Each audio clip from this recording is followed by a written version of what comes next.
Hello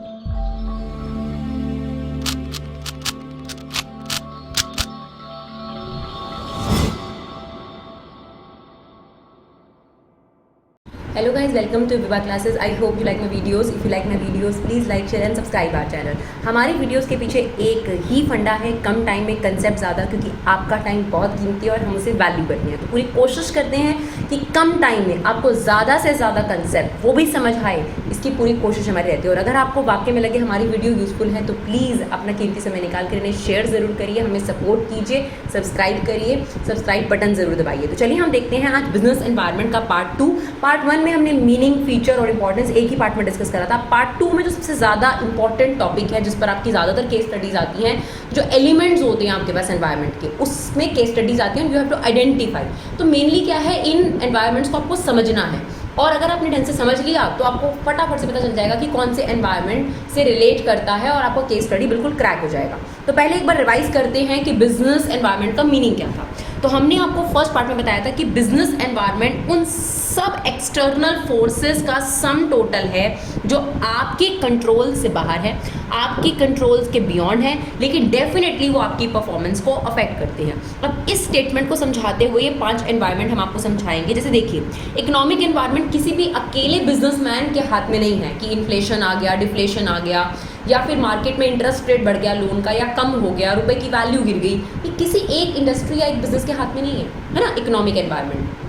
similarly government change हो गई, ठीक है ना। अब गवर्नमेंट चेंज हो गई तो उन्होंने कानून बदल दिया, ठीक है, या सोशल ट्रेंड्स बदल गए, वैल्यूज बदल गई, ये सब आपके कंट्रोल से बाहर है। कॉम्पिटिटर इन हो जाएं, आउट हो जाएं, टेक्नोलॉजिकल चेंजेस आ जाएं, ये सारे चेंजेस जो है ना, इन्हें हम एक्सटर्नल एनवायरनमेंट बोलते हैं और इनका इफेक्ट बिजनेस पर जरूर पड़ता है। तो इसी पर आपका ये मेन टॉपिक है कि what are the dimensions, elements and types of environment. तो बेसिकली आपको आइडेंटिफाई करने को आता है कि आइडेंटिफाई करो कि इनमें से कौन सा एनवायरनमेंट इस केस स्टडी में डिस्कस हो रखा है। तो सबसे पहले की बात करते हैं इकोनॉमिक एनवायरनमेंट। तो देखिए, इकोनॉमिक एनवायरनमेंट का मतलब क्या होता है। अब आप बिजनेस खोलते हैं, कहीं पे भी अगर आप बिजनेस खोलेंगे तो सबसे ज़रूरी चीज़ ये है कि आप उस जगह पर जाकर देखेंगे कि वहाँ लोगों की पर कैपिटा इनकम कितनी है, लोग सेव कितना करते हैं, खर्च कितना करते हैं। उस एरिया में जैसा खर्च का पैटर्न होगा, उस हिसाब से आपका बिजनेस सक्सेसफुल होगा। अब जैसे एक एग्जांपल के तौर पर अगर हम थोड़े से बैकवर्ड एरियाज़ की बात करें, चलो दिल्ली में ही ले लेते हैं, किसी भी इलाके में ले लेते हैं, बैकवर्ड एरियाज़ की बात करें, थोड़े लो एरिया की बात करें, तो वहाँ पर कॉफ़ी कैफे डे नहीं खुलेगा, क्योंकि भाई 250 रुपये की,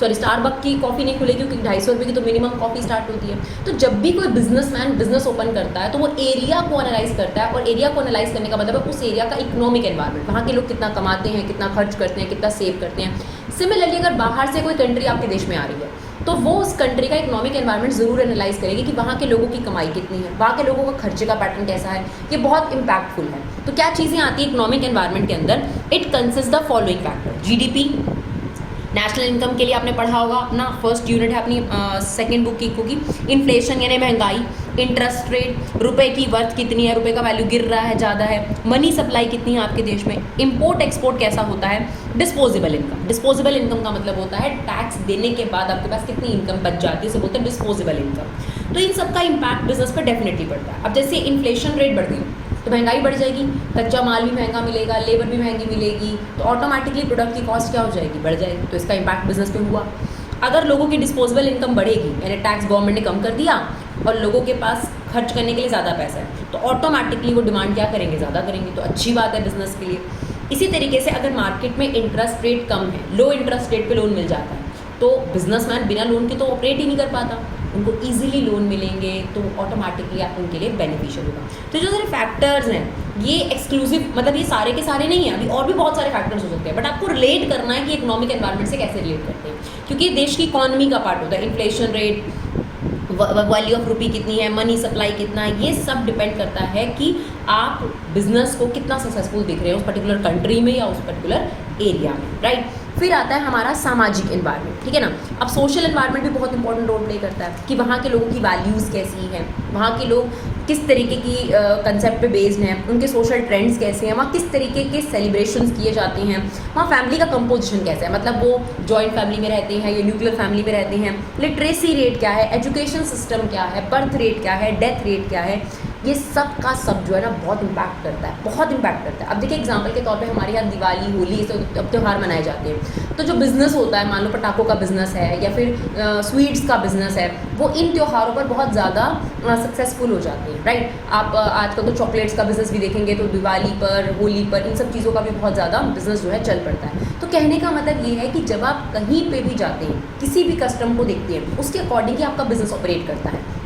अब कहीं पे हमारे ही इंडिया की बात करो तो कुछ एरियाज़ ऐसे हैं जहाँ पर लोग जो हैं वो जनरली साड़ी बहुत ज़्यादा वेयर करेंगे, और एक पोर्शन ऐसा होगा जहाँ कुर्ते बहुत वेयर करेंगे। अब मान लीजिए कि आप ऐसे इलाके में कुर्ते का बिज़नेस स्टार्ट करने वाले हैं जहाँ लोग जनरली साड़ी को बहुत ज़्यादा प्रेफरेंस देते हैं, तो वहाँ आपका बिज़नेस नहीं सक्सेसफुल होगा। तो वहाँ का सोशल ट्रेंड कैसा है, वहाँ के लोगों की वैल्यूज़ कैसी है, वहाँ पे लिटरेसी रेट क्या है, ये बहुत इम्पैक्ट करता है बिज़नेस के सक्सेस और फेलियर पर। एक एग्जांपल के तौर पर अगर लोगों का फोकस आज के टाइम पे हेल्थ पे बहुत ज़्यादा बढ़ गया है, तो जो शॉप्स या जो बिज़नेस ऑर्गेनिक फूड के नाम पे सेल करेंगे, उनकी सेल ऑटोमेटिकली बढ़ जाएगी, है ना।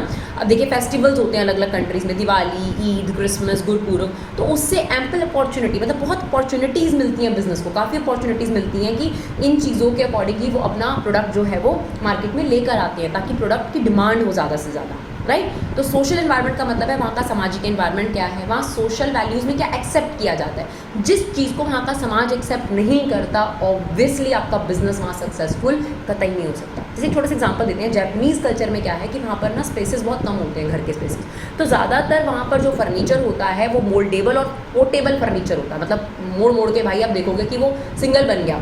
तो क्योंकि वहाँ स्पेस कम होता है इसलिए वहाँ पर इस तरीके के फर्नीचर की डिमांड है। अब आप बड़े बड़े स्पेशियस फर्नीचर का बिजनेस खोलने की कोशिश करोगे तो वो ज़्यादा टारगेट कस्टमर नहीं लेकर आएगा।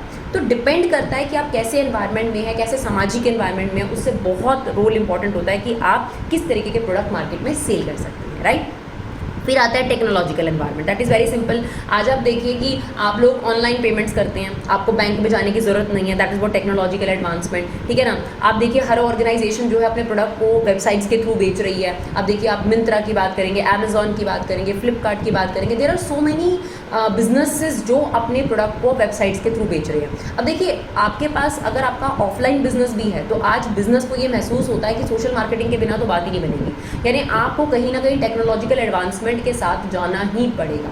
अब देखिए आप बात करेंगे तो टिकट की बात करें, पहले टिकट के लिए आपको लंबी लाइनों में खड़ा होना पड़ता था, अब आपकी ऑनलाइन टिकट हो जाती है, ई टिकटिंग हो जाती है। तो these are what, these are technological advancement, और इसको ध्यान में रखे हुए बिजनेस सक्सेसफुल नहीं हो सकता, ठीक है ना। अब एक एग्जांपल के तौर पर अगर हम देखें कि कोचिंग सेंटर्स में या फिर यूट्यूब पर ज़्यादातर जो वीडियोज़ हैं वो स्लाइड शो या इस तरीके से बनाए जा रहे हैं, तो हमें भी उन चीज़ों को कहीं ना कहीं कंसिडरेशन में डालना पड़ेगा। तो टेक्नोलॉजी अगर इम्प्रूव हो रही है, फ़ोन में देखिए सबसे ज़्यादा टेक्नोलॉजी इम्प्रूव होती है, हर दूसरे दिन फ़ोन के अंदर एक नया कैमरे वाला, एक नए फीचर वाला, कभी फोल्ड वाला फ़ोन आ जाएगा, कभी आपके पास जो है छोटे छोटे साइज़ में फ़ोन आ जाएंगे, कभी बड़े टैबलेट शेप में फ़ोन आ जाएंगे। तो वो लोग लगातार टेक्नोलॉजिकल एडवांसमेंट करते रहते हैं, और बिज़नेस के लिए ज़रूरी है कि उन चेंजेस के साथ अपने बिज़नेस में भी चेंजेस करें, इफ़ नॉट तो शायद वो सक्सेसफुल नहीं होंगे और वो पीछे छूट जाएंगे, राइट। चलिए देखते हैं बाकी के दो एनवायरनमेंट, पॉलिटिकल और लीगल। इसको बहुत ध्यान से सुनेंगे, ठीक है ना। देखिए पॉलिटिकल एनवायरनमेंट का मतलब क्या है, उस देश की गवर्नमेंट कौन है, ये बहुत इंपॉर्टेंट रोल प्ले करता है, क्योंकि हर एक गवर्नमेंट ऑफिशियल का हर एक टाइप के बिजनेस पर अलग तरीके का एटीट्यूड रहता है ना। अब जैसे आप मान लीजिए करंट गवर्नमेंट आई तो वो जीएसटी ले आई, ठीक है ना, या फिर वो डिमोनेटाइजेशन ले आई, तो कहने का मतलब ये इनका इम्पैक्ट बिजनेस पे तो ज़रूर पड़ता है। तो ये इंपॉर्टेंट होता है कि आप वहाँ की पॉलिटिकल गवर्नमेंट का जो एटीट्यूड है, उनके क्या ट्रेंड्स हैं, उनका क्या आइडियोलॉजी है, उनकी क्या थॉट प्रोसेस है, उसको पूरी तरीके से एनालाइज करके ही अपना बिजनेस ओपन अप करें या बिजनेस को ग्रो अप करें। और सबसे इंपॉर्टेंट होता है कि वहाँ पे पीस कितना है, स्टेबिलिटी कितनी है गवर्नमेंट की। अब देखिए कई कंट्रीज़ ऐसी हैं, अगर हम उन कंट्रीज़ को देखें तो उनमें गवर्नमेंट कभी भी टिकती नहीं है, 2 महीने बाद, 4 महीने बाद या 4 साल बाद मिलिट्री गवर्नमेंट गिरा देगी या कुछ भी अनस्टेबिलिटी हो जाता है। मतलब गवर्नमेंट का बार बार गिर जाना भी बिजनेस के लिए बहुत हार्मफुल चीज़ है।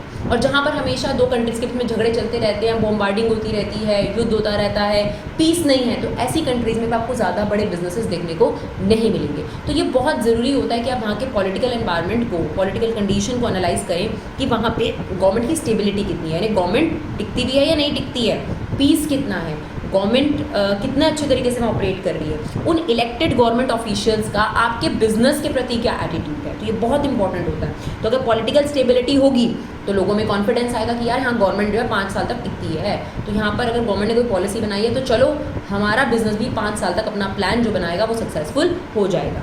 इसके अलावा आपकी गवर्नमेंट का फॉरेन कंट्रीज़ के ऑफिशियल के साथ कैसा रिलेशनशिप है, ये भी पॉलिटिकल एनवायरनमेंट का पार्ट है। ठीक है, तो आपके लिए ये बहुत इंपॉर्टेंट है। और देखिए एक शब्द होता है, बड़ा फेमस शब्द है लॉबिंग। ये पहले बिजनेस स्टडीज़ में डिस्कस भी किया जाता था, मार्केटिंग चैप्टर के अंदर। लॉबिंग इसका मतलब होता है कि जो बिजनेसमैन्स होते हैं वो पॉलिटिकल पार्टीज़ के साथ यानी पॉलिटिकल लोगों के साथ एक लिंक रखते हैं हमेशा के लिए। तो ये एक ऑब्वियस बात है, देखिए साफ साफ बुक्स में मिलता है आपको। तो हर एक बिजनेसमैन का पॉलिटिकल पार्टीज़ का लिंक होता है, जिससे उसको ये पता लगता रहता है कि पॉलिटिकल पार्टी मोर और लेस क्या स्टेप्स लेने वाली है। तो उसके अकॉर्डिंग वो अपने आप को तैयार कर लेते हैं, अपनी प्लानिंग में थोड़ा बहुत चेंज कर लेते हैं। That is what political environment यानी गवर्नमेंट, बेसिकली जो गवर्नमेंट है वहाँ पर वो कौन सी है। फिर आता है लीगल एनवायरनमेंट। तो कंफ्यूज मत होइएगा, देखिए गवर्नमेंट बदल सकती है लेकिन कानून जनरली एक बार बन जाता है। कानून लीगल, लेजिस्लेशन को कानून बोलते हैं, स्टैट्यूट बोलते हैं, लेजिस्लेशन बोलते हैं। तो जो कानून एक गवर्नमेंट बनाती है या फिर कोई भी ऑर्गेनाइजेशन आपके देश में, चाहे वो एडमिनिस्ट्रेशन कोर्ट्स हैं, चाहे वो कोई भी आपके पास है, वो अगर कानून बन जाते हैं, पार्लियामेंट में पास हो जाते हैं कोई लॉज, है ना, जैसे आपके पास कंपनी एक्ट हो गया, ट्रेड यूनियन एक्ट हो गया, इंडस्ट्री एक्ट हो गया, फैक्ट्री एक्ट हो गया, तो इस तरीके के कानून हैं, या एडमिनिस्ट्रेटिव अथॉरिटी ने कोई ऑर्डर पास करे हैं, या सुप्रीम कोर्ट या हाई कोर्ट के द्वारा कोई जजमेंट्स इशू करी गई हैं, कोई डिसीजंस लोकल अथॉरिटी ने, स्टेट गवर्नमेंट ने, सेंट्रल गवर्नमेंट ने लिया, इनको कानून बोला जाता है और ये लीगल एनवायरनमेंट के अंदर आते हैं। तो आपने ये ध्यान रखना है कि पॉलिटिकल एनवायरनमेंट और लीगल एनवायरनमेंट में थोड़ा डिफरेंस है, ठीक है ना। जब कोई चीज़ पार्लियामेंट में पास हो गई या कोर्ट के द्वारा दे दी गई तो वो कानून बन गया और वो लीगल एनवायरनमेंट है, ठीक है। और यही बात अगर करी जाए कि गवर्नमेंट ने ये ऑर्डर इशू कर दिए, गवर्नमेंट की तरफ से, या स्टेबिलिटी ऑफ गवर्नमेंट नहीं है, या गवर्नमेंट कह रही है कि ये वाला बिजनेस जो है इस पर ऐसा टैक्स लगेगा, ये बंद कर दो, तो वहाँ पे पॉलिटिकल एनवायरनमेंट आ जाता है। तो आई होप आप देखिए 15 मिनट के अंदर हमने, 15 मिनट से भी कम मिनट के अंदर हमने आपके पास ये 5 एनवायरनमेंट डिस्कस करे हैं, जो कि आपके पास इंपॉर्टेंट है बिजनेस स्टडीज़ के। अगर हम केस स्टडी के पर्सपेक्टिव से बात करें इस चैप्टर का, तो सबसे इंपॉर्टेंट टॉपिक है। तो economical environment, social environment, technological environment, political environment and last one is legal environment. तो ये 5 एनवायरनमेंट पहले अच्छे तरीके से देखो, ठीक है, उसके बाद इनके बारे में लिखने की कोशिश करो। हाँ, ये सारे के सारे पॉइंट्स नहीं हैं अगर आप कहीं, लेकिन ये इस एनवायरनमेंट को समझाते हुए हैं। तो और बहुत सारे पॉइंट हो सकते हैं, लेकिन अगर आप इनको अंडरस्टैंड अच्छे से कर जाएंगे तो कोई दिक्कत नहीं आएगी। ज़्यादातर केस स्टडी में टेक्नोलॉजिकल फटाफट पता चल जाता है, सोशल फटाफट पता चल जाता है, इकोनॉमिक, पॉलिटिकल और लीगल में थोड़ा सा दिक्कत आता है। तो उसको आपको ध्यान से देखना है कि क्या डिफरेंस इसके बीच में होगा। जितनी केस स्टडीज़ करेंगे उतना और अच्छे तरीके से क्लियर होगा। तो अगर आपको हमारे वीडियोज़ यूजफुल लगे तो इन्हें शेयर ज़रूर करें। Thank you so much guys for love and support. Keep supporting Vibha classes.